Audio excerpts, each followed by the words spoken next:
So with Hashem's loving grace, we're going to strengthen ourselves in Emuna and continue learning Emuna. We're learning lesson 4, and the language of Emuna. Tonight's lesson is entitled Breaking Barriers, where our previous lesson discussed how a person could infuse his or her entire being, entire body, from brain, from head to toe, with Emuna. Well, today's lesson demonstrates how a person with strong Emuna can virtually overcome natural law, override natural law through prayer. And this is the language of Emuna. Prayer is the language of Emuna that equals prophecy. It's a level of prophecy. And it can even shape reality. And the Torah is full of examples that we're going to learn tonight. Okay, let's talk about the servant's prayer. The laws of Shabbat, they're staccato. They're very brief. They're like a telegram in the Torah, a few words. And we need the entire tractate in Masechet Shabbat and tractate Shabbat and the Gemara to explain us how to keep Shabbat. The Torah devotes more time to Eliezer, Abraham's servant, his personal prayer. The Torah gives a detailed account of his personal prayer, how he prayed to Hashem that he should find a wife for Isaac and that Hashem should succeed him in his mission that Abraham sent him to find a wife for Isaac. And the Torah gives it detail, word by word. Not only says once, it says the whole thing twice, because it says the whole dialogue. He relates it over when he gets to Syria, but to Padam Aram, he relates it to Rivka's family, just what happened. And this says, why? Why the Torah, to the protocol of Eliezer's personal prayer, the Torah devotes more time than it does to the laws of Shabbat, to the laws of Kashrut even. Our forefather Abraham was history's first monotheist and the father of Emuna. We call Abraham the father of Emuna. He introduced the concepts of spiritual awareness and the awareness of Hashem in the world. What's spiritual awareness? That's awareness of Hashem. So Abraham's closest servant was Eliezer. Abraham would spend his time in soliloquy and learning and to be with Hashem. Eliezer ran Abraham's farm, his business, ran everything. Eliezer would not only managed all of Abraham's affairs, but he was also Abraham's prime disciple. He also learned from him spirituality. And not only that, but he spread his master's teachings, as Rashi explains in chapter 15 of Genesis, verse 2, that the Torah calls him Damascus Eliezer, in Hebrew, Damascus Eliezer. And Damascus is a play on words for Dola and Mashke, that he spreads the teachings of his teacher, Abraham, like water all over the world. Abraham, let's look at who was this servant of Abraham? Who was this Eliezer? Eliezer had every possible social disadvantage that a person can imagine. He was a slave with inferior lineage. He was a descendant of Canaan, a descendant of Ham. Ham, this is Abraham's Noah's cursed son, Noah's third son. But by connecting to Abraham, even though he was the lowest social rung, he was from the tribe of Canaan, and he was a great-grandson of Ham. By connecting to Abraham, he rose to great spiritual lights. And this is what the Mishnah tells us, that a person who is connected to purity becomes pure. And a person could be a great tzaddik, a great Torah scholar, but if he connects himself to impurity, he's going to be impure. So Eliezer exercised his free choice by connecting himself to Abraham, and he really rose high and higher as the prime descent from a lowly Canaanite slave. He became the prime disciple of Abraham. So the Gemara, not only that, the Gemara lists him as one of the 9 individuals in the world in history that didn't die a physical death, went into paradise, went into the Garden of Eden, went in alive, walking alive with the same baseball in the park home run. And this is it together. Another one was Elijah the prophet, Eliyahu. He went up to the sky in a fiery chariot. Well, Eliezer, he was one. And this is I think it's just the level, the spiritual level he attained. Now, this teaches us that nothing can create such an opportunity to rise in spiritual greatness as Emuna and connecting ourselves to a teacher that's on a higher level than we are.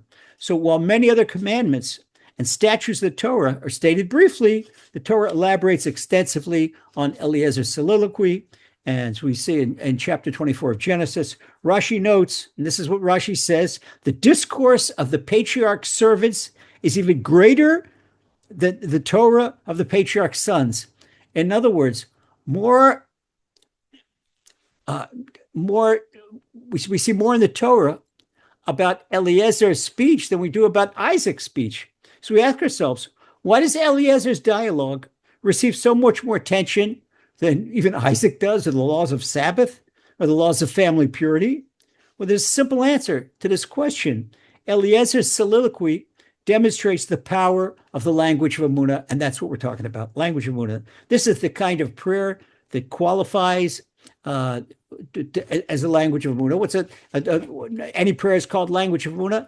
Language of Emuna is a prayer that expresses Emuna, expresses our full faith. It's not perfunctory prayer that a person is doing to get an obligation going. He knows it has to make a prayer before eating, and it has to make a prayer for this certain occasion, but it says it perfunctorily. But language of Emuna, the prayer that's the language of Emuna, is discourse where a person is speaking to Hashem. Now, nothing qualifies like this for personal prayer. We're going to have a whole separate lesson on personal prayer. But this is an example of personal prayer, that Eliezer, he needed something, and he asked Hashem, he talked to Hashem in his own words. And there's nothing that is more sincere than your own words, because it's not written in any prayer book. It's not written anywhere. It's written on the walls of your heart. So nothing is more sincere than that. So it's heartfelt communication with the Almighty, and it comes from deep down inside, and it is the product of deep Emuna. That's why it qualifies as the language of Emuna. So Eliezer's speech is a great example of how strong Emuna can be, so much that it can override natural law and shape reality.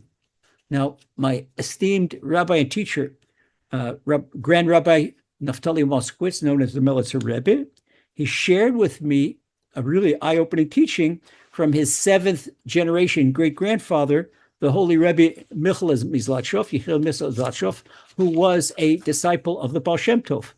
Now, Reb Michal explains the genuine Emuna has two powerful aspects. First, what the believer believes will definitely happen because Hashem can do anything. And second, when Emuna is strong enough, it can act as a catalyst that causes events to occur. A person really believes. And something that is so far-fetched. I saw this with my own granddaughter. It was unbelievable. My own granddaughter, she had a very, very nearsighted. She had these tremendous thick glasses, and in Israel they call it number 13. I didn't know what it meant. And she said, Hashem can cure my eyesight. And I'm curious. So she prayed for, I don't know how long, months, maybe close to a year, every day in personal prayer. Hashem, let me see properly. Let me see properly without these thick cylinder glasses. She's a teenager. She wants to look nice, get a nice husband at the right time. And for sure enough, a year later, she had an eye test, and she could see without those thick glasses. Well, we couldn't even believe it. Here, we live by Emuna, we live by prayer. But here, when I saw this, my own granddaughter, we always talk about this in the family, how Emuna can override nature. So, okay, if Emuna can override nature, she believed. She said, okay, Zaidi, the grandfather in Yiddish, Zaidi said Emuna can override nature. All right, so Emuna, I'm going to talk to Hashem and believe it. Okay, so she was her. So Esti, that's my grandmother, she believed it, Hashem could do. And that's exactly the promise of Rebbe Michal Zatzhofer. When a person really believes that Hashem could do whatever he wants anyway, this is going to change reality.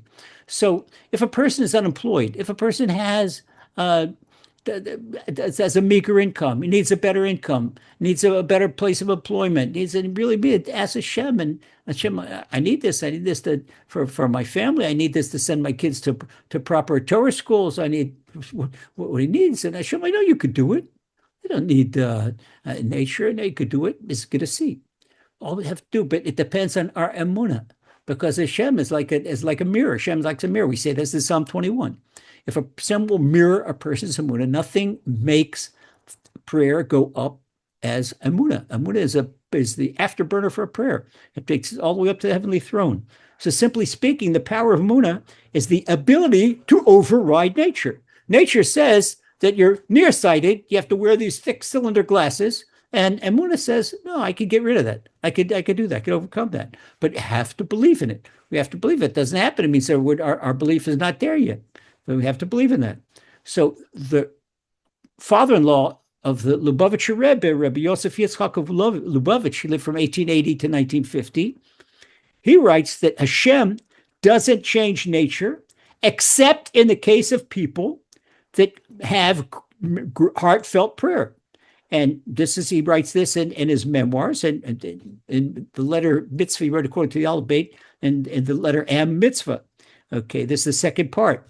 Abraham, who was familiar with the language of Emuna, since he was 3 years old, he possessed both great merit and heartfelt prayer. So Abraham, he says later, what we see that Rabbi Yosef Yitzchak Lubavitch was talking about, and what Rechel Zatshev was talking about, from one stamp that you really believe in what you're praying for, and second, that the ability to change nature in heartfelt prayer. He had both. He had both of these the characteristics, Abraham, and he was so humble that he didn't even realize that Hashem showed him that he was above the stars. That Abraham was born without reproductive apparatus. The Midrash tells us. So was Sarah. But Hashem gave them the ability with their Emuna and their prayer. That how are we going to do? Who's going to spread Emuna? Who's going to spread Emuna? Our slaves. We need to teach our children. And so Hashem changed their names, and Hashem gave them up, overrode nature, and gave them the power to have children. So we all serve as living proof of this, because we're our Emuna great-grandchildren. We're the great-grandchildren of Abraham and Sarah, and we're living proof that Abraham and Sarah overrode nature. And they were born without the ability to have children, but with Emuna, they did have the ability to have children. Their prayers surpassed nature and created a new reality. It created new reality. That's an expression that the Gemara Tractate Yevamot, page 64 says. So we could see, even everybody speaks about the sages, the Gemara. So Eliezer, he absorbed this from his teacher, Abraham. Every part of his master's teachings, and certainly the part about talking about Hashem and the Emuna-filled prayer that has the power to override nature. This is to break all barriers of nature, break all obstacles. And both aspects of the language of Emuna are clear in Eliezer's soliloquy, that Eliezer believes what Hashem can do, and he believes that Hashem can override nature. He both surpasses nature and shapes reality. So we can see with Eliezer's strong belief, and this is driven into his prayer, he's literally shaping nature. And not only that, he gives Hashem detail. He says, Hashem, let me see the first girl on the well that she dips her jug in the well, and she says to me, my master, may I give you to drink and give your camels to drink? Word by word comes along, and this is exactly what Rivka does. And Eliezer says, Hashem, these are the signs I need to know that this is the designated wife for my master Isaac, my master's son Isaac. And he asked for it. He asked for it in detail, and that's exactly what Hashem gave to him. So Abraham, he's giving a little more background. Abraham sought a wife for Isaac from their family in Padam Aram. That's what we call today Mesopotamia, the area where Syria and Iraq come together. And their journey from their home in Beersheba was expected to take 7 days by camel caravan. But Abraham, speaking the language of faith, tells Eliezer, Hashem will send his angel before you. See this dialogue in chapter 24 of Genesis? You want to go back and see it? So defying all natural expectations, the 7-day camel trip, the 7-day caravan, Abraham's blessing spoke as a certainty, not may Hashem do it. He says Hashem will, but Hashem will take you. He'll make the entire journey, make the entire journey short. So Abraham completed the entire journey in 1 day. 1 day. This is something we learn from the Torah, and explain just what happens, how it overrode nature, and Tractate Sanhedrin and the Gemara, page 95. Well, Eliezer made a solemn oath to Abraham, and he promised to carry out the mission to the best of his ability. And the best of ability means he can't be complacent, and he can't rely solely on his master's prayers, best of his ability means that he's got to rely on himself. He has to do everything he can. So he activates his own language of Emuna, his own ability to pray, which his master skillfully taught him. He says, I can't, I don't know what's going on. I have to go and I have to do the very best I can. So before nightfall, on the day that he left Beersheba, Eliezer reaches Padam Aram as the sun is setting. And this is all in one day. So he arrives at a wellspring where the towns, if you even take go to the airport, take a jet and take a jet to Damascus or Baghdad, they go in a car. You can't do this in an airplane and car. In one day, it's going to be very difficult. He did it in a camel caravan by way of his prayer. So he arrives at the wellspring outside of town where the town's young women usually draw water at the end of the day and they water the flocks. And Eliezer prays like this. He says, Hashem, God of my master Abraham, he invokes the credit, does not his own credit, he's just a slave. He invokes the credit of Abraham, father Emuna.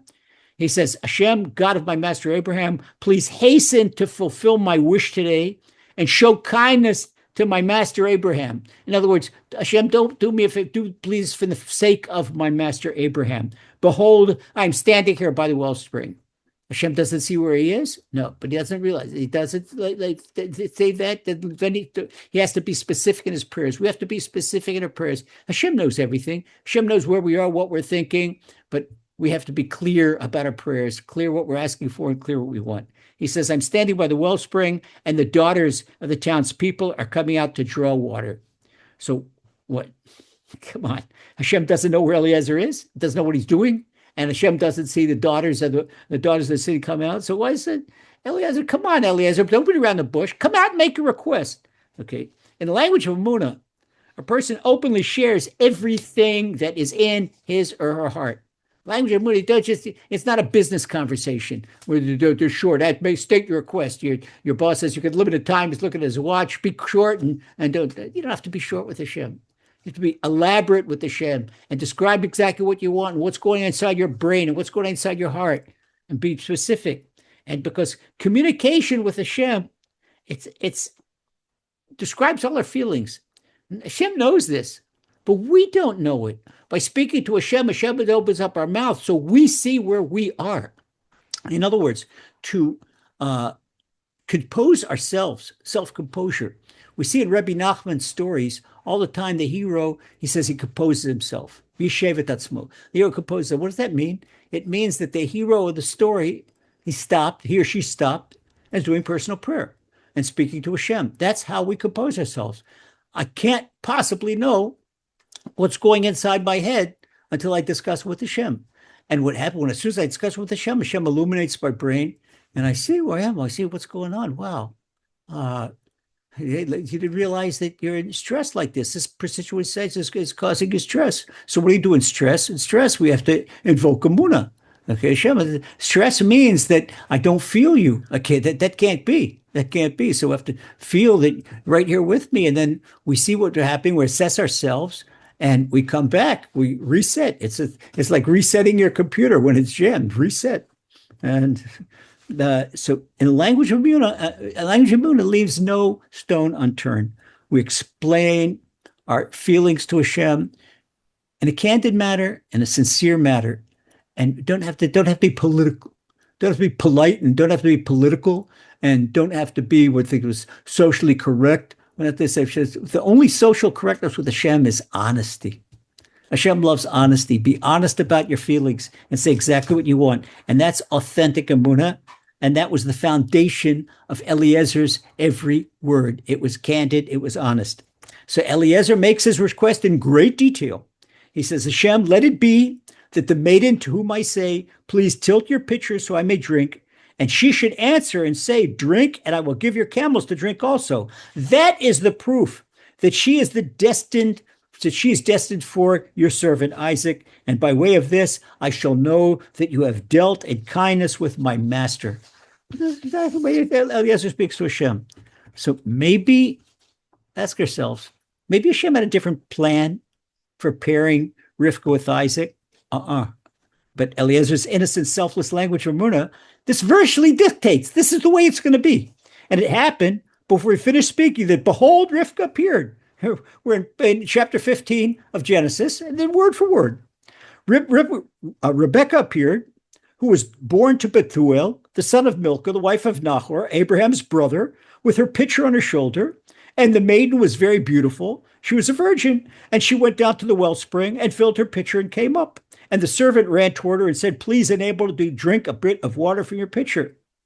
So now Eliezer sees that his prayer is being answered word by word, and his heart is racing with excitement.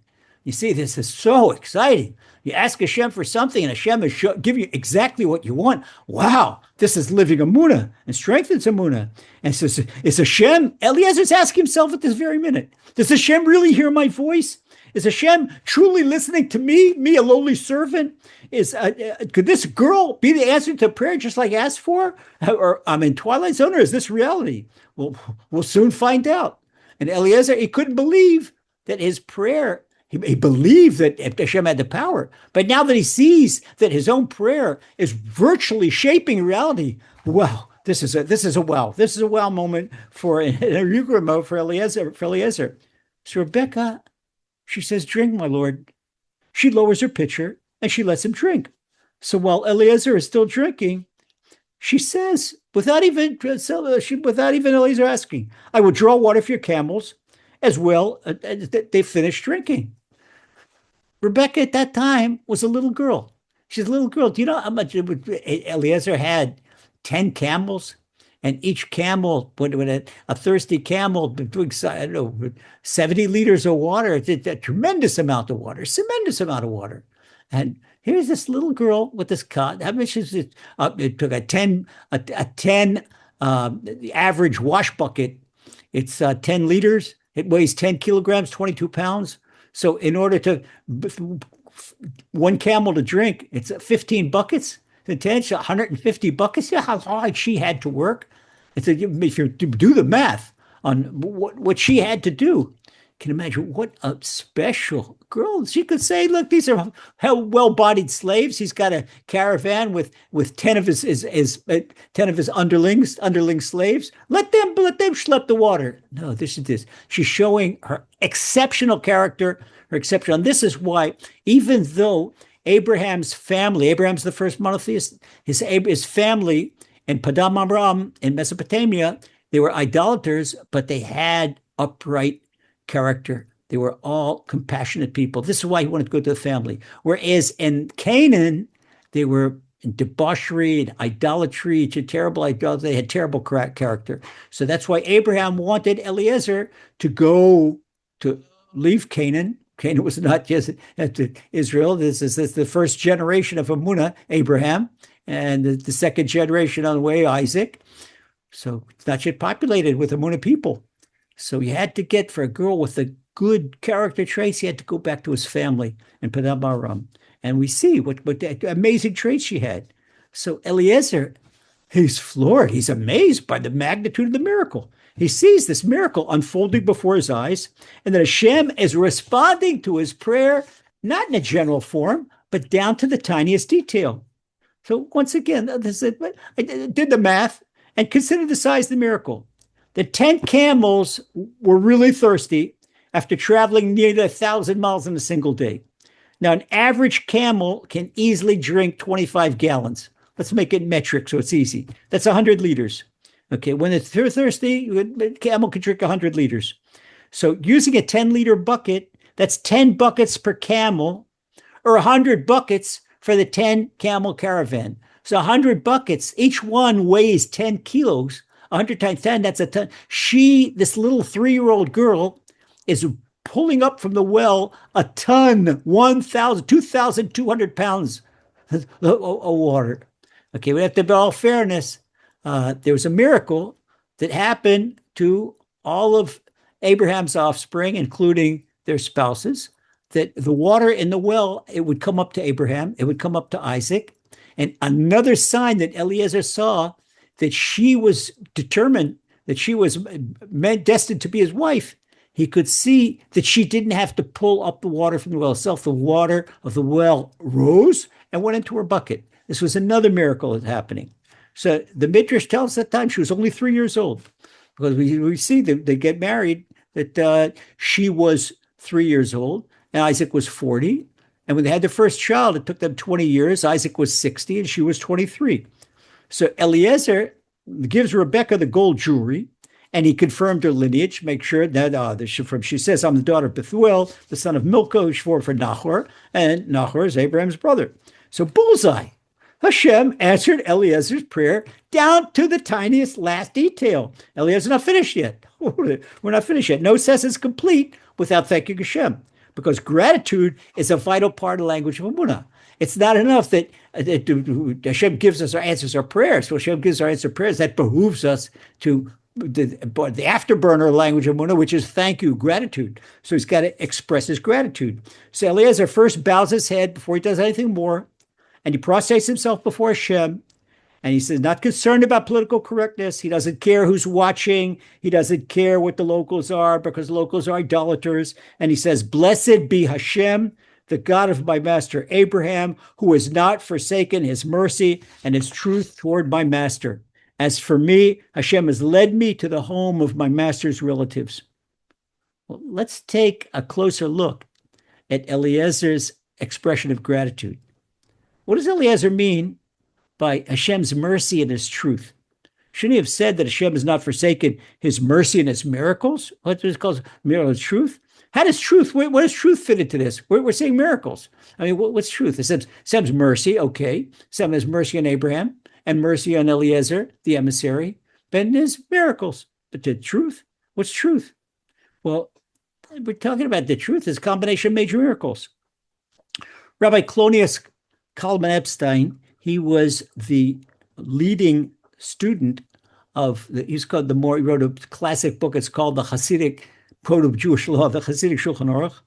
And he was, the book called the Me'or V'Shemesh, Light of the Sun. And he says that Hashem's truth is Emunah. Since Eliezer prayed with Emunah, this is Hashem's truth. Hashem's truth is Emunah, because Emunah is that Hashem can override nature. And Emunah is that Hashem is above nature. And Emunah is the 13th principle of Emunah we learn. So this is the truth. And this is a thank for the truth for letting the Emuna express itself, filtering all the way down from the upper worlds and heavily thrown down to this world. So Rabbi Rachmiel Yisrael of Alexander, he further explains that Hashem's truth is Hashem's acceptance of our language of Emuna as we express it in our prayers and penitence. He says that in Parshas Vayeshev of Yismach Yisrael. That's his classic book. Well, with this in mind, let's fast forward from Abraham and Eliezer to King David. And King David, he was facing extreme danger. We told the story when we learned the book of Psalms. And he was saying he saw imminent death. He maybe had a 60-second expected lifespan. And pursuers nearly caught him. And he says, I will cry unto Hashem Most High. He will send salvation from heaven despite those who would devour me. The Lord shall send forth his mercy and his truth. This is Psalm 57, his mercy and his truth. So King David, he's known with all his heart that Hashem is going to save him.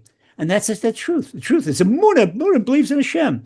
And he's got no more chance. The King Saul's lieutenants that want to murder David, they want to kill David, they're right down. He's caught in a cul-de-sac in the desert. There's nowhere to go, nowhere to run away. And survival seemed impossible and no rational way out. Well, David saw the hand of Hashem that saved him.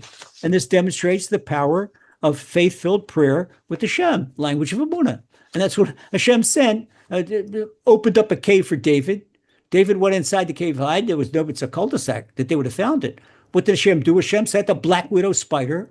And with a matter of a few seconds, she wove a net. She covered the whole of the cave as if it took 2 years. And then they saw, they arrived at the cul-de-sac, arrived at the entrance of the cave. They saw the spider net, King Saul's officers, the one that killed David, and they saw a black widow spider. So they took back from that. It's a murderous black widow spider. It's really deadly. And they said he couldn't have gone in there. Otherwise, she'd killed him. So we could see what Hashem did, miracles. Who would believe that a black widow spider? Once the King David had a question, Hashem had a question, Hashem, well, why do you create black widow spiders? To every doubt that Hashem did something for a purpose? Hashem told him, the day will come when you'll see why I created black widow spiders. And here this day came. So considering what we've discussed up till now, Eliezer's soliloquy, it's not even half of what the Torah describes. Eliezer recounts the entire detailed story again for a second time when he meets Rebecca's family, tells them what happened, and did come in and just pick her up off the street. This is Genesis. Read Genesis chapter 24. Read the whole thing. So why, again, such a lengthy account? And lengthy account twice, not once, twice. Again, the Alexander Rebbe explains that Hashem wants everyone to understand the power of Emuna and the power of discourse that's filled with Emuna. So let's see what happened with Joshua and Caleb. Again, overcoming obstacles, overriding nature, breaking barriers. This is chapter 13 in the book of Numbers. It relates the sin of the spies, the account of the 12 spies, one from each tribe that Moses sent from the Sinai desert to scout the land of Israel. They encountered a fertile land of milk and honey, but they also saw mighty fortified cities and giant, fierce inhabitants. Well, 10 of the spies gave an accurate report, but the Torah criticized them for slandering the promised land. Why? They added their own anti-Emuna commentary that neither Hashem nor Moses requested. Nobody asked this for you. Okay. After factually describing the land's fruits and the cities, the population, 10 of the 12 spies say, we're not able to confront these people. They're stronger than us. They're giants. That's in Numbers chapter 13 once more. And if that's not enough, they said the land consumes its inhabitants. Lands kill inhabitants.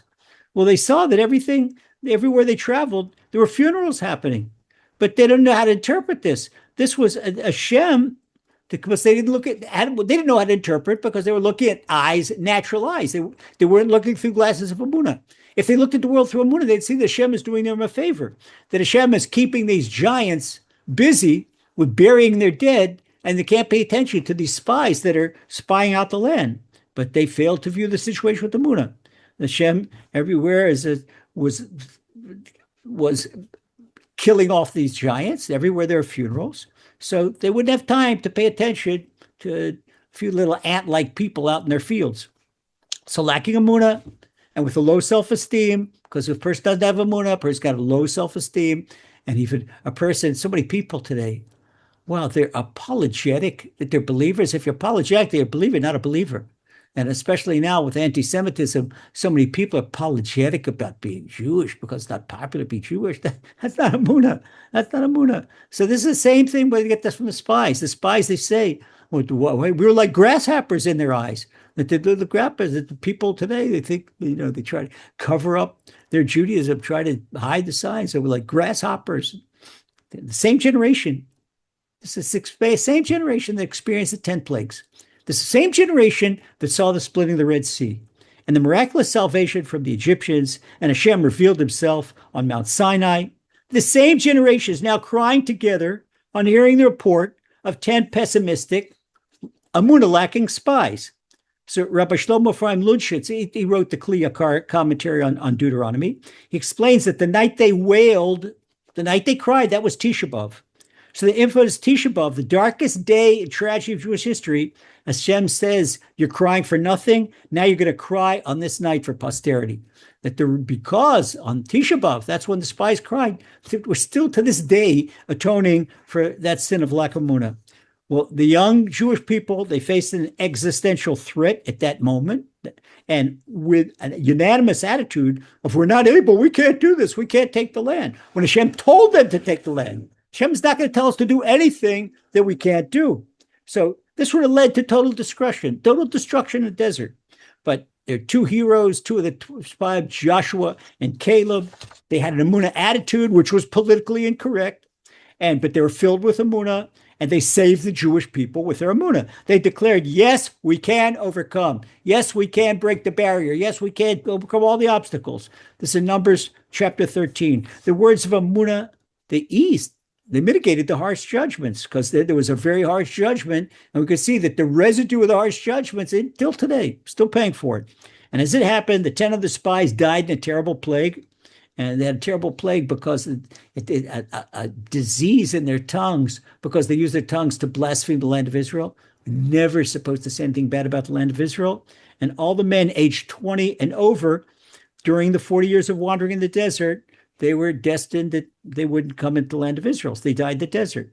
Only from that generation, Joshua and Caleb were the only ones that entered the land of Israel, as described in the book of Joshua. Not even Moses and Aaron entered the land of Israel. So the Gemara explains that Hashem fulfills the decree of the tzaddik, the righteous person. So who qualifies as a tzaddik? That Hashem should fulfill his or her decree. And what's the definition of a tzaddik? Where do we find the definition of a tzaddik, a righteous person? Habakkuk the prophet, in chapter 2 of Habakkuk, in verse 4, he says, the tzaddik shall live by his Emuna. In other words, the tzaddik lives a life of Emuna. What is tzaddik? We see that person who is living a life of Emuna, an absolute Emuna, that's a tzaddik. And this explains the two powers that we discussed earlier in today's lesson, the ability to override nature and the ability to dictate reality. This is a theme that runs through all of Torah. It also explains the power of our prophets and the great spiritual leaders throughout the generations, that they had this double power of overriding nature and the ability to dictate reality. This also, the Gemara says that tzaddik goizel ve'kadosh baruch hu mekayem, that a tzaddik gives a decree and Hashem fulfills the decree. If it's an Emuna-filled decree, but it certainly is. So this lesson, tonight's lesson, a break barrier, this could be an entire encyclopedia. I maybe not doing it right by just devoting one lesson to it, but it's beyond our scope and our objective. When I learn, don't get too bogged down. So I want to conclude tonight's lesson with a story that not only I witnessed firsthand, but everyone who learned with me at the Aish Torah Yeshiva, at the rabbinical seminary, the Aish Torah Yeshiva in 1991, that wasn't firsthand. Well, in 1990, before a lot of you were born, that the brutal tyrant Saddam Hussein and the Iraqi army, they invaded Kuwait and killing thousands of Kuwaitis and seizing Kuwaiti oil resources. We're mindful of today with Persia, with Iran. So the USA threatened to invade Iraq in retaliation. So on January 12th, 1991, President George Bush received congressional authorization to liberate Kuwait and invade Iraq. So they gave Saddam an ultimatum. They told Saddam, if you are not out of Kuwait by January 15th, give it 72 hours, then that's it. Well, Saddam said, he responded, he says, if America lifts a finger against me, I'm going to destroy Israel, destroy the land of Israel, heaven forbid. So at that time, Iraq had the fifth strongest army in the world. In addition, they had 1 million soldiers. They had thousands of tanks and hundreds of combat aircraft. And they had extensive combat experience. And remember, Iraq and Iran had an 8-year-long war from 1980 to 1988. So Iraq, they also possessed formidable supply of upgraded Soviet-made Scud missiles on mobile launchers. We saw these things land in Israel. We got hit with these. These missiles had an effective range that allowed them easily to reach Israel. And they were also capable of carrying conventional nightmare explosives, as well as chemical and biological weapons. Before that, we've got everybody got gas masks, and we're training chemical warfare and how to defend ourselves against chemical attack, against biological attack. It was a scary time. It was a scary time. So both Israeli and American intelligence knew that Saddam wasn't joking. One thing we learned to believe, we believe our enemies. And when our enemies say they want to wipe us off the map, they're not lying. They mean what they say. So it was at that time in 1991, that was a year after I retired from combat. I was no longer in a combat unit. So when I retired from combat, I did the last 10 years of my military service as a military chaplain. Okay, so I became a military chaplain, and I received an emergency call-off on Motzei Shabbat, on Saturday night, January 12th, 1991. And I was summoned to a military base in central Israel. Well, our commander explained that all the military chaplains We would now drop all our other duties. It was supposed to be a battalion chaplain. No, no, that we're all going to be what's in the military burial corps. That's all the chaplains, all the whole, everybody's going to be involved in burial because we were shown a warehouse in the center of Israel and had 100,000 body bags. So the base commander, he really said soberly, he says, I hope this will be enough. So that was, we're burying the dead. That's what we're expected to do, is take care of burial of the dead. It's a very sanctified thing, but this is all the. So 2 days later was Monday, January 14th, 1991, and it was 2 days before Saddam threatened to attack. So I asked permission from my commander to take an 8-hour furlough so I could go to Jerusalem and hear an emergency speech by the dean of the rabbinical program, my teacher, my esteemed and beloved teacher, Rabbi Yitzchak Berkowitz. He's now today the head of the yeshiva, the head of Eshet Torah Yeshiva. And he was giving an emergency speech. Why? Because a lot of the students in the yeshiva and in the rabbinical seminary were from America, and parents were frantically calling and telling the kids to come home. They wanted to leave Israel and come home immediately, get out of the way of danger. So U.S. military intelligence and Israeli military and intelligence and leading Western analysis were all expecting the worst. So in contrast to them all, it's language of Emuna. Language of Emuna, I heard from Rabbi Berkowitz. Rabbi Berkowitz took the podium of the yeshiva's main study hall. He got there 2 minutes before still had an army uniform. I was wearing it came right from the army, the army uniform and wrapped up. And he said with complete confidence, not a single student here, I don't give permission for a single student to leave the land of Israel. And I guarantee that not a single hair will fall off the head of a yeshiva student or a seminary student in this yeshiva. Hashem didn't bring Torah students from the U.S. in order to slaughter them in Israel. He said this with complete surety, with complete Emuna. Well, U.S. intelligence and Israel intelligence, and what I heard in the army, they were hoping that 100,000 body bags would be enough. But it's even London Strategic Institute, they were all wrong.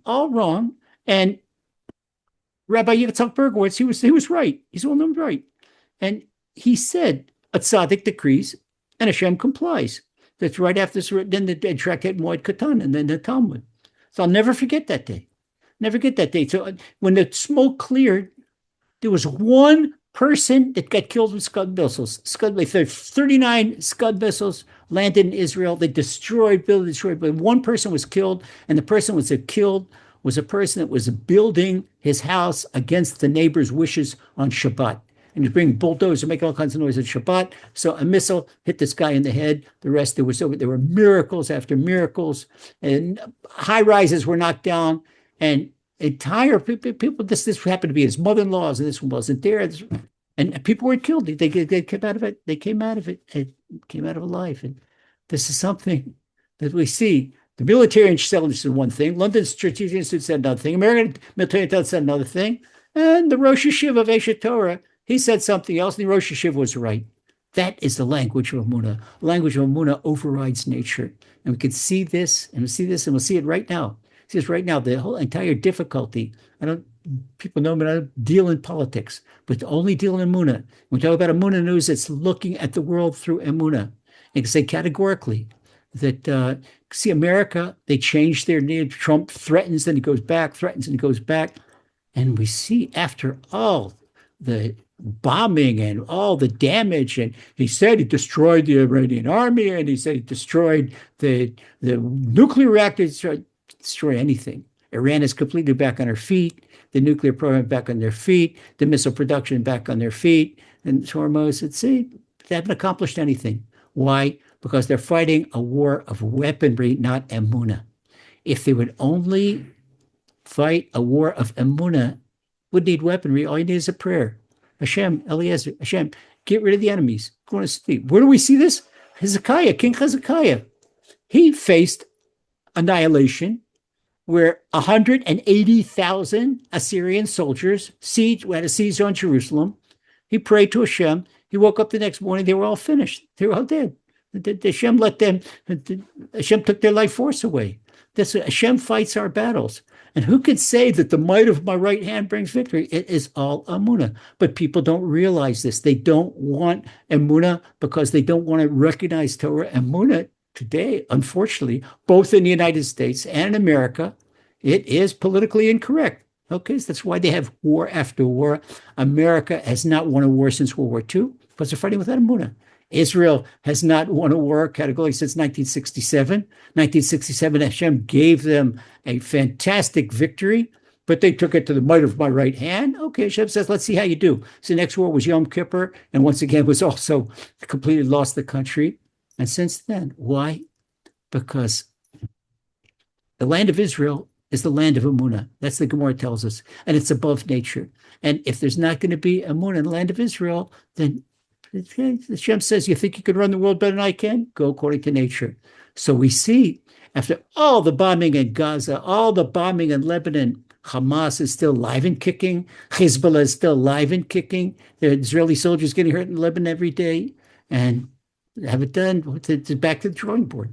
Back to the drawing board. So without Emuna, it's just a matter of this be another round, and Hashem, we go in and out of bomb shelters, and it's just from one war to another.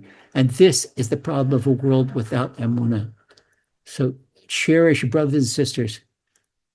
It behooves us, every one of us, to spread Emuna to our families, to our neighbors, to our close friends, to people at work, whoever we can.